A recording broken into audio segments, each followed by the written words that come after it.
algunas veces incluso sin tuberías porque han vendido el cobre, sin inodoros, y se pueden llevar hasta los marcos de las ventanas si son de aluminio. El todavía presidente del Gobierno de España, Pedro Sánchez, no ocupó de forma ilegal el Palacio de la Moncloa, pero se está comportando como si no le importara el estado en el que le va a dejar al siguiente inquilino los cimientos de la nación en la que vive. Y eso, que hay bastantes posibilidades, o por lo menos hay posibilidades, de que sea él mismo el que tenga que presidir este país. Les voy a explicar con números, aunque intentaré ser lo más ameno posible, lo que les trato de decir. Al irse al traste los presupuestos generales del Estado con los que pensaba gobernar Pedro Sánchez de aquí al 2020, ahora hay que replantear algunas cosas. La ministra de Hacienda, María Jesús Montero, tan elogiada por algunos medios de comunicación por el mitin político que dio en la presentación de esos presupuestos fallidos, ha dicho que por culpa de no haberse aprobado sus cuentas, se va a generar una subida del déficit público de nada menos que casi 14.000 millones de euros. Lo curioso del tema es que con la no aprobación de los presupuestos, los ingresos que se perderían ascenderían como mucho a 5.000 millones y pico. Por lo tanto, no hace falta saber mucho de números y no se me pierdan ustedes. Si va a aumentar el déficit en 14.000 millones de euros, es decir, la diferencia entre ingresos y gastos, pero los ingresos que se pierden son 5.000 y pico millones, ¿dónde están los 8.000 millones que faltan? ¿De dónde sale ese agujero de más de 8.000 millones de euros? Pues salen de las trampas obscenas que hizo el gobierno de Pedro Sánchez para agradar a sus socios parlamentarios y que ahora la ministra de Hacienda, tan elogiada, no tiene ningún reparo en reconocer. Trampas que consistían en inflar los ingresos que supuestamente iban a recaudar con los nuevos impuestos y trampas que consistían en infravalorar los gastos que iban a suponer algunas de las medidas que prometieron desde el gobierno. Los expertos, los economistas y las autoridades financieras estiman en más de 10.000 millones de euros el montante de las trampas de Pedro Sánchez con las cuentas públicas y, por lo tanto, en más de 10.000 millones de euros ese agujero. A este pufo millonario hay que añadirle las minas que ha dejado sembradas en el campo económico el todavía gobierno de España. Y le reconozco que esto de las minas no es mío, es el acertado concepto económico con el que el diario Expansión ha bautizado medidas de Pedro Sánchez como la subida del salario mínimo interprofesional en más de un 22%. No sabemos cuántos votos conseguirá Pedro Sánchez con esto, pero sí se saben los empleos que los expertos dicen que va a destruir. Unos 125.000 empleos, menos cotizaciones, menos ingresos. O la subida, por cierto, de las pensiones en función del IPC. Si los precios se disparan, el coste de las pensiones obligará al nuevo gobierno a recortar de otro sitio. Y a la hora de recortar, los gobiernos, el primer lugar donde suelen meter la tijera es en la inversión en obra pública o en la creación de futuros empleos en la administración. Menos obra pública, menos empleos, menos cotizaciones, menos ingresos. Y por cierto, más gente en el paro, más subsidio, más gasto. Para que entiendan ustedes en la situación en la que estamos a día de hoy, a día de hoy. La propia ministra socialista reconoce que vamos directitos a tener un déficit del 2,4%. Ya, en febrero lo está diciendo. Europa nos obliga a no pasar del 1,3%.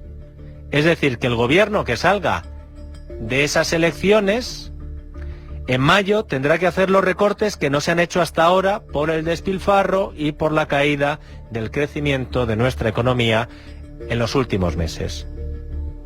Con un escenario así, tan complicado, lo lógico sería que el presidente en diferido, que todavía tenemos, ese que ha anunciado su salida dentro de 3 semanas, guardara la chequera en un bolsillo y dejara de tomar decisiones que supusieran un coste que deberá asumir no él, sino el siguiente gobierno, que a lo mejor lo ocupa otro partido. Pero resulta que Pedro Sánchez está haciendo todo lo contrario. Este fin de semana, en Sevilla, ha anunciado en un mitin que antes de iniciar oficialmente la campaña electoral va a gastarse 300 millones de euros en subsidios a parados y otros 300 millones de euros en cotizaciones a la Seguridad Social en cuestión de cuidar a personas dependientes. Yo creo que ser algo testarudo en política es una virtud. Y ya le he dicho a la ministra de Hacienda que aunque tengamos estos presupuestos prorrogados, ese subsidio al desempleo de los mayores de 52 años lo vamos a aprobar antes de que se hagan las elecciones. Como consecuencia de haber tumbado estos presupuestos, no se va a recuperar, por ejemplo, la cotización a la Seguridad Social de los cuidadores no profesionales, que en su mayoría son mujeres. Pero también soy testarudo. Y le he dicho a la ministra de Hacienda de que antes de que terminen estas elecciones, ese derecho se vuelva a recuperar.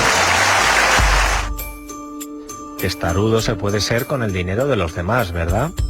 Porque que en un mitin en Sevilla Pedro Sánchez se pague un spot electoral anunciando un gasto de 600 millones de euros de un presupuesto que ya no gestionará él, eso es adulterar la competición.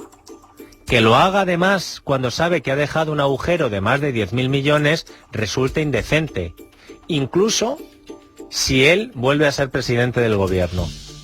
La pregunta es, ¿qué sucederá realmente después de las elecciones generales? Tanto si gana Pedro Sánchez como si gana otro presidente, si es Pablo Casado, en fin, Albert Rivera, Santiago Abascal, Pablo Iglesias. Todo lo que nos prometan los candidatos en esa campaña electoral, ¿tenemos que considerarlo mentira porque no podrán cumplir nada? Bueno, en este punto quiero que escuchen el anuncio que también este fin de semana hizo el líder del PP, Pablo Casado, en Zaragoza. Vamos a gobernar una tercera vez a partir del 28 de abril. Y por tercera vez habrá una revolución fiscal en España para devolver la renta disponible a los españoles, porque donde mejor está el dinero es en el bolsillo de los contribuyentes. Baja el IRPF por debajo del 40%, el de sociedades por debajo del 20%, bajan las cotizaciones sociales todo lo que podamos, se suprime el impuesto de patrimonio, de donaciones, de sucesiones y de actos jurídicos documentados. ¿Es posible? ¿Nos lo debemos de creer? Pues voy a pedir ayuda, he dicho antes, el comodín de la llamada. Vamos a hablar con alguien que sabe mucho de economía, que también sabe mucho de políticos y que además es el economista jefe de Tresis. Don Daniel Lacalle, buenas tardes. Muy buenas tardes. Bueno, la pregunta es obvia. Con la herencia que van a recibir los que ganen las elecciones, ya sea el presidente Sánchez o en este caso Pablo Casado, ¿se pueden prometer revoluciones fiscales? ¿Hay margen para bajar los impuestos? Porque hoy, después de esa promesa de Pablo Casado, en la prensa aparecen artículos y noticias diciendo que eso es imposible, Daniel. Claro, bueno, por supuesto que se puede hacer una revolución fiscal, claro que se puede hacer una revolución fiscal porque la fiscalidad no puede estar supeditada a la idea de que esto es lo que nos gastamos, esto se consolida y entonces pues claro, ya no se pueden bajar los impuestos. No, es que si este gobierno deja unos gastos excesivos y se ha pasado en el presupuesto, etcétera, pues lo que habrá que hacer además es una revisión de esos gastos y qué es lo que han hecho y por supuesto lo que no se puede hacer es pasarle al contribuyente, a las empresas, a las familias la factura de los favores de moción de censura de un señor por el otro.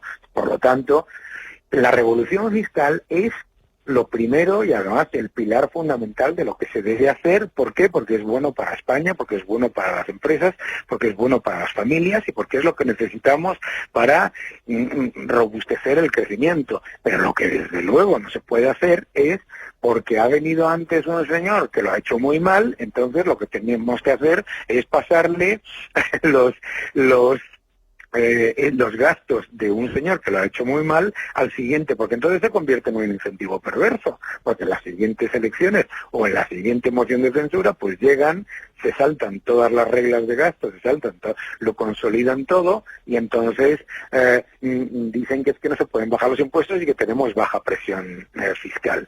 Lo que tenemos que hacer, por lo tanto, es un análisis bien detallado de lo que ha sido la utilización absolutamente desproporcionada de los presupuestos y de las arcas públicas en estos meses, y por supuesto de revertir muchos de esos cambios que han sido devastadores, y eso incluye revisar gastos, claro que sí. ¿Qué te parece lo que está sucediendo en Andalucía, donde están mirando y mucho cuándo pueden hacer esa rebaja de impuestos que prometieron ante la herencia que han recibido, que por lo visto es peor incluso de lo que esperaban? Lo primero es que lo que se debe hacer, y dejar bien claro, es mostrar esa herencia. Tú no puedes llegar a Andalucía o a cualquier región, a un nuevo gobierno, encontrarte con que en enero se han gastado ya el 100% del presupuesto del año 2019 y que no esté en todos los titulares de todo el país, porque es un escándalo, ¿no? No puedes encontrarte con que, oh sorpresa, había 5.000 personas más contratadas de las que se decía, y que eso no sea un escándalo. Es decir, primero hay que mostrar la realidad de las cuentas y decir, oiga, aquí se han gastado mucho más, había tantas facturas escondidas, había tantas personas contratadas que no estaban incluidas dentro de la lista de contratados públicos, y después, por supuesto, lo que tienes que hacer es actuar en consecuencia, y actuar en consecuencia no es decir, y por eso no podemos bajar los impuestos, sino que actuar en consecuencia es, y se bajan los impuestos, y todas esas cosas que se han hecho equivocadamente se revierten, que para eso se llama administrar. La administración pública debe administrar, y eso incluye, cuando llegas con una gestión equivocada de otra administración, cambiarla, porque si no, entonces te convierte en la justificación de esa mala administración. Y luego pasa lo que pasa, que claro que los periodistas, la opinión pública, pues lógicamente pues pueden decir que claro, que usted no ha hecho nada. No, hombre, hay muchas cosas que se pueden hacer precisamente por esa herencia, ¿no? La verdad es que a lo mejor muchos de los oyentes que nos escuchan incluso de Andalucía se están enterando ahora por Daniel Lacalle de algunas de las cosas que se han encontrado en el gobierno de Andalucía, y es verdad que no lo están sabiendo transmitir o no lo están queriendo transmitir a los medios de comunicación o a la opinión pública con la contundencia que usted reclama. Por último, don Daniel, usted fue de los primeros que denunció las trampas en el presupuesto de Pedro Sánchez y María Jesús Montero. En el programa de Federico le contó a muchos españoles que eran un presupuesto con una pequeña innovación, ¿verdad? Que es que el año tenía 13 meses para lo del IVA. Luego la AIREF y el Banco de España incidieron en lo que usted ya había denunciado. ¿Qué le parece que, hablándose ya claramente del agujero milmillonario que deja en esos presupuestos no aprobados y en las cuentas para el que llegue el gobierno de Sánchez, este mismo fin de semana el todavía presidente del gobierno, antes de entrar en campaña electoral, haya anunciado medidas por otros cientos millones de euros? Pues eso es exactamente la demostración de la falta de respeto a las cuentas públicas y de la completa falta de política social, porque no hay nada más antisocial que hacer lo que están haciendo, que es utilizar las cuentas públicas para su campaña electoral. Pero lo que hay que hacer ante esas cosas no es verlo como una fatalidad o un ovni que ha caído del cielo, sino precisamente denunciarlo y poner encima de la mesa cómo se va a parar esa sangría. No puedes decir, tú no puedes como un médico, si utilizamos el símil medicinal, como un médico tú no puedes llegar y decir, oiga, usted se está desangrando y por lo tanto, bueno, lo que vamos a tener que hacer es intentar inyectarle más sangre mientras se sigue desangrando. No, lo que tendrás es que parar la hemorragia, y lo que hay que hacer es parar la hemorragia y desde luego primero denunciarla. Yo creo que es que a veces se piensa que es digamos que hay una responsabilidad de Estado, una responsabilidad pública de no dar, digamos, este tipo de noticias o de este tipo de criticar estos excesos, porque entonces, digamos, sale dañado el Estado como en sí mismo. La manera en la que sale más dañado el Estado es si se permite que, digamos,